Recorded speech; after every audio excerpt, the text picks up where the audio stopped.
उत्तर प्रदेश में नई प्राथमिक स्तर की शिक्षक भर्ती को लेकर के सोशल मीडिया साइट्स पर कल से ही एक न्यूज बहुत तेज़ी से वायरल हो रही है, जिसमें ये दावा किया जा रहा है कि बेसिक शिक्षा परिषद के द्वारा प्रदेश सरकार को एक प्रस्ताव भेजा जाएगा जिसमें सुपर टेट की परीक्षा को हटा करके सीधे टेट और एकेडमिक मेरिट के आधार पर नई प्राथमिक स्तर की शिक्षक भर्ती का विज्ञापन जारी करे सरकार, ताकि कम समय में शिक्षक भर्ती कंप्लीट कराया जा सके, क्योंकि आचार संहिता भी लगने वाली है और अगले वर्ष विधानसभा चुनाव भी है।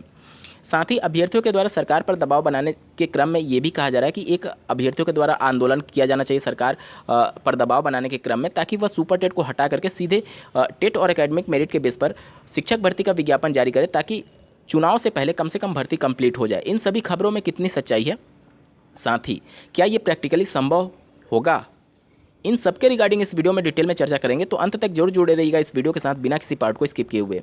नमस्कार दोस्तों, मेरा नाम है नीरज और आप देख रहे हैं करियर बिट यूट्यूब चैनल। अगर आप इस चैनल पर पहली बार विजिट कर रहे हैं तो इसको सब्सक्राइब करते हुए बेल आइकन को प्रेस करना ना भूलें। जो कुछ भी सोशल मीडिया साइट्स पर दावे चल रहे हैं वो बिल्कुल प्रैक्टिकली संभव है, क्योंकि प्रदेश सरकार के पास पूरा अधिकार होता है कि वह चयन प्रक्रिया क्या कुछ रखना चाहती है, और कोर्ट में अगर आप उसे चैलेंज भी करेंगे तो कोर्ट भी एक तरीके से सरकार के पक्ष में ही फेवर करेगी, क्योंकि सरकार के पास पूरा अधिकार होता है समवर्ती सूची में शिक्षा शामिल होने के क्रम में।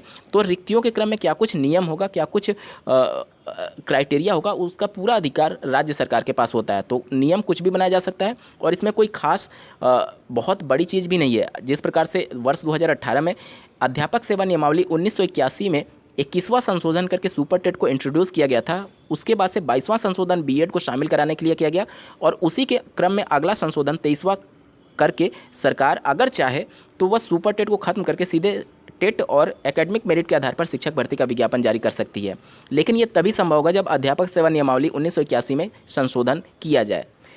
ये आसान तो है और प्रैक्टिकली संभव भी है, लेकिन राज्य सरकार क्या ऐसा करना चाहेगी? बिल्कुल नहीं करना चाहेगी। क्यों? इसके दो रीज़न हैं। पहला रीज़न ये है कि देखिए, जब भी कभी सिस्टम में कुछ चेंज होता है तो वो मामला कोर्ट में जाता ही जाता है।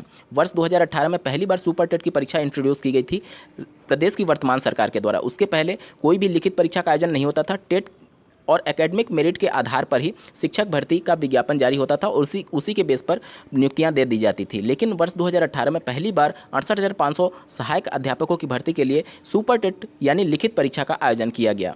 जब ये 21वां संशोधन प्रदेश सरकार ने किया था 1981 में, तो वो मामला माननीय कोर्ट में गया और माननीय कोर्ट ने प्रदेश सरकार से हलफनामा मांगा कि आप क्यों इसमें चेंजेस करना चाहते हैं। अभ्यर्थियों के द्वारा माननीय कोर्ट में सीधे अध्यापक सेवा नियमावली 1981 में संशोधन को ही चैलेंज किया गया था।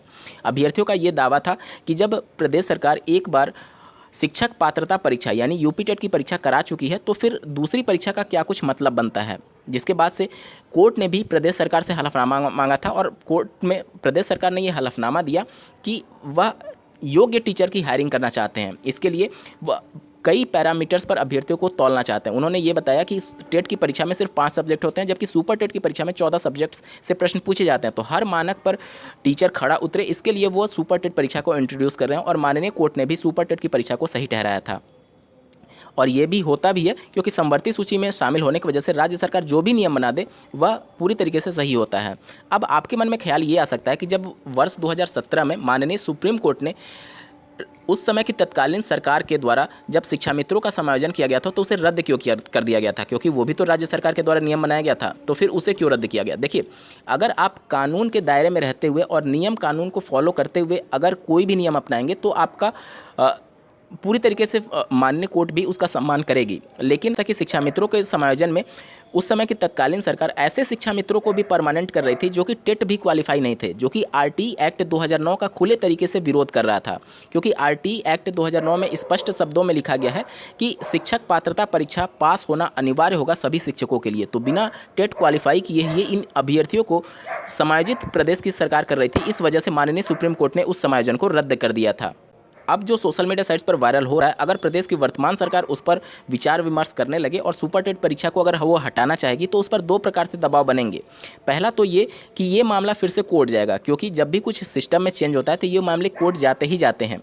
क्योंकि जिनका एकेडमिक कम होगा वो नहीं चाहेंगे कि एकेडमिक और टेट के मेरिट के आधार पर शिक्षक भर्ती का विज्ञापन जारी किया जाए, और वो सुपर टेट की परीक्षा हर हाल में चाहेंगे। इसके वजह से ये मामला फिर कोर्ट जाएगा और माननीय कोर्ट इस बार फिर प्रदेश सरकार से हलफनामा मांगेगी कि आप सुपर टेट की परीक्षा को क्यों हटाना चाहते हैं। और अगर सुपर टेट परीक्षा को हटाने के तर्क के फेवर में अगर प्रदेश सरकार तर्क देने लगे तो फिर वो अपने ही फैसले में घिर जाएगी कि वर्ष 2018 में प्रदेश की वर्तमान सरकार ने ही तर्क दिया था कि वह योग्य टीचर की हायरिंग करना चाहता है।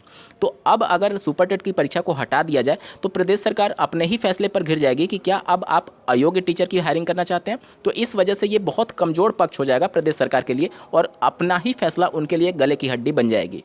और सुपर टेट परीक्षा को हटाने से सरकार की ये भी इमेज बनेगी कि आने वाले विधानसभा चुनाव में नई प्राथमिक स्तर की शिक्षक भर्ती का प्रदेश सरकार विज्ञापन जारी करके वो भी सुपर टेट को हटाते हुए आचार संहिता से पहले वह शिक्षक भर्ती को कंप्लीट कराना चाहेगी ताकि आने वाले विधानसभा चुनाव में इसका लाभ लिया जा सके।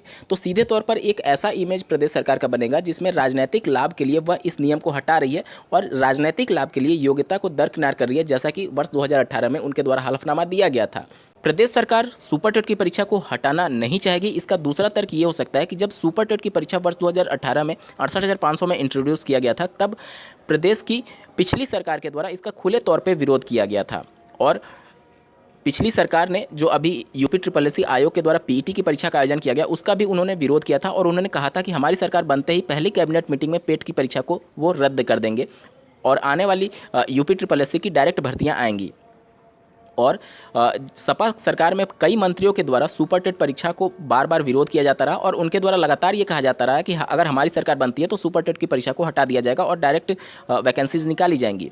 तो अब अगर वर्तमान सरकार यानी बीजेपी की सरकार अगर सुपर टेट को हटाती है तो उस पर एक मनोवैज्ञानिक दबाव भी बनेगा कि वह एक तरीके से अपनी हार मान ले रही है कि सुपर टेट की परीक्षा की वजह से धांधली हो रहा है या फिर इस टाइप से। तो विपक्ष को भी एक मौका मिल जाएगा वर्तमान सरकार पर हमलावर होने के क्रम में। और जैसा कि आपको ज्ञात होगा अगले वर्ष विधानसभा चुनाव है और चुनाव जो होता है वो पूरी तरीके से माइंड का गेम होता है विपक्षी पार्टियों के लिए और सत्ताधारी पार्टियों के लिए। तो कोई भी सत्ताधारी पार्टी इस समय चुनाव के माहौल में कोई भी ऐसा फैसला नहीं लेगी जिससे उस पर मनोवैज्ञानिक रूप से दबाव बने।